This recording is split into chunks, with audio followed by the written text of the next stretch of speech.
നമസ്കാരം. ഇന്റർനെറ്റിലെ അശ്ലീല രചനകൾക്ക് പൂർണ്ണമായും പൂട്ടിടാൻ തയ്യാറെടുക്കുകയാണ് ചൈനീസ് സർക്കാർ. BBC റിപ്പോർട്ട് ചെയ്യുന്നത് പ്രകാരം കഴിഞ്ഞ കുറച്ച് ദിവസങ്ങൾക്കിടയിൽ 30-ലധികം അശ്ലീല രചയിതാക്കളെയാണ് ചൈനീസ് ഭരണകൂടം പിടികൂടിയത്.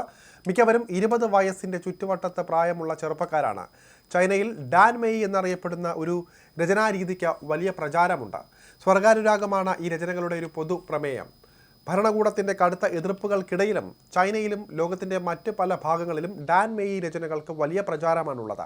ടെൻസെന്റ്, ബൈറ്റ് ഡാൻസ, വെയ്ബോ തുടങ്ങിയ ഇന്റർനെറ്റ് കമ്പനികളുടെ മേലുള്ള സർക്കാർ നിയന്ത്രണം ശക്തമാക്കുന്നതിന്റെ ഭാഗം കൂടിയാണ് ഈ ഒരു ക്ലീൻ അപ്പ് നീക്കമെന്നാണ് ചൈനീസ് അധികൃതർ പറയുന്നത്. ഈ കമ്പനികളുടെ കീഴിലുള്ള മാധ്യമ സോഷ്യൽ മീഡിയ പ്ലാറ്റ്ഫോമുകളിലെ ഉപയോക്താക്കൾ പോസ്റ്റ് ചെയ്യുന്ന ഉള്ളടക്കം നിരീക്ഷിക്കാനും നീക്കം ചെയ്യാനും റിപ്പോർട്ട് ചെയ്യാനും സർക്കാർ ആവശ്യപ്പെട്ടിട്ടുണ്ട്. ചൈനയിൽ ലൈംഗികമായ വിഷയങ്ങളിൽ കണ്ടന്റുകൾ നിർമ്മിച്ച വിപണി കണ്ടെത്തുന്നത് കുറ്റകരമാണ്.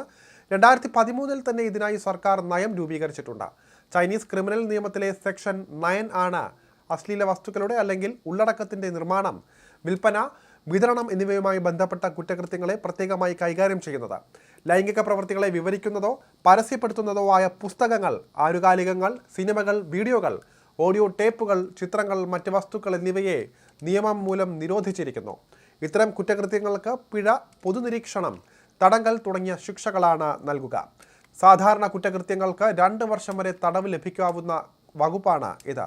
എന്നാൽ കുറ്റകൃത്യം സംഘടിത സ്വഭാവമുള്ളതാണെങ്കിൽ ശിക്ഷ കൂടും. ഉദാഹരണത്തിന് അശ്ലീല സിനിമകൾ നിർമ്മിക്കുക, ഓഡിയോ വിഷ്വലുകൾ സൃഷ്ടിക്കുക തുടങ്ങിയ കുറ്റങ്ങൾക്ക് 3 വർഷം വരെ തടവും പിഴയും ലഭിക്കും. വളരെ ഗുരുതരമായ സംഘടിത കുറ്റകൃത്യമാണെങ്കിൽ 10 വർഷം വരെ തടവ് ലഭിക്കാം. കണ്ടന്റ് വലിയ തോതിൽ നിർമ്മിക്കുകയോ പുനർനിർമ്മിക്കുകയോ ഒക്കെ ചെയ്തിട്ടുണ്ട് എങ്കിലാണ് ശിക്ഷ കടുക്കാൻ പോകുന്നത്. കൂടാതെ ഈ കണ്ടന്റ് പ്രായപൂർത്തിയാകാത്തവരുടെ പക്കലെത്തിയിട്ടുണ്ടെങ്കിൽ നിയമം കഠിനമായ ശിക്ഷയായിരിക്കും നൽകുന്നത്.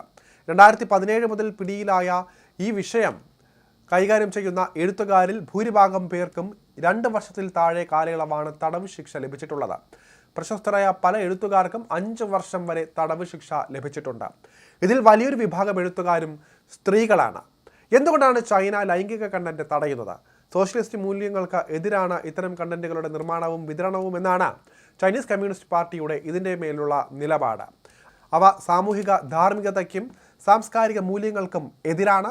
ലൈംഗികാവശ്യത്തിനായി ശരീരം വിൽക്കുന്നത് മാർക്സിസ്റ്റ് ലെനിനിസ്റ്റ് രാഷ്ട്രീയം എതിർക്കുന്നുണ്ട്. ലൈംഗിക തൊഴിൽ എന്ന് നിലവിൽ പൊതുവെ വിളിക്കുന്നുണ്ട് എങ്കിലും ലൈംഗികതയെ ഒരു തൊഴിലായി മാർക്സിസ്റ്റുകൾ അംഗീകരിക്കുന്നില്ല. ദാരിദ്ര്യം മൂലം സ്ത്രീകൾ തങ്ങളുടെ ശരീരത്തെ വിപണി വസ്തുവാക്കാൻ നിർബന്ധിതരാകുന്നത് മുതലാളിത്ത ചൂഷണമാണ്.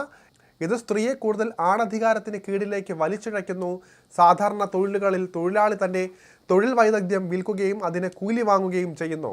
വിദഗ്ധ തൊഴിലല്ല ചെയ്യുന്നതെങ്കിൽ പോലും തൻ്റെ കായികാധ്വാനം മാത്രമാണ് തൊഴിലാളി വിൽക്കുന്നത്. എന്നാൽ ലൈംഗിക തൊഴിലിൽ സ്ത്രീ വിൽക്കുന്നത് കായികാധ്വാനം മാത്രമല്ല, ശരീരവും അന്തസ്സുമാണ്. മറ്റൊരു തൊഴിലാളിക്കും തൻ്റെ ശരീരത്തെയോ അന്തസ്സിനെയോ കൂലിക്ക് വേണ്ടി വിൽക്കേണ്ടി വരുന്നില്ല. ഇക്കാരണത്താൽ തന്നെ ലൈംഗിക വൃത്തി ഒരു തൊഴിലാണെന്ന് മാർക്സിസ്റ്റുകാർ സമ്മതിച്ചു തരുന്നില്ല. ഇത് തന്നെയാണ് ചൈനീസ് സർക്കാരിൻ്റെ നിലപാട്. സമൂഹത്തിൻ്റെ ആശയശാസ്ത്രപരമായ ഈടുറപ്പിനെ ഇത്തരം കണ്ടന്റുകളുടെ പ്രചാരം ബാധിക്കുമെന്നാണ് ചൈനീസ് കമ്മ്യൂണിസ്റ്റ് പാർട്ടി അറിയിക്കുന്നത്.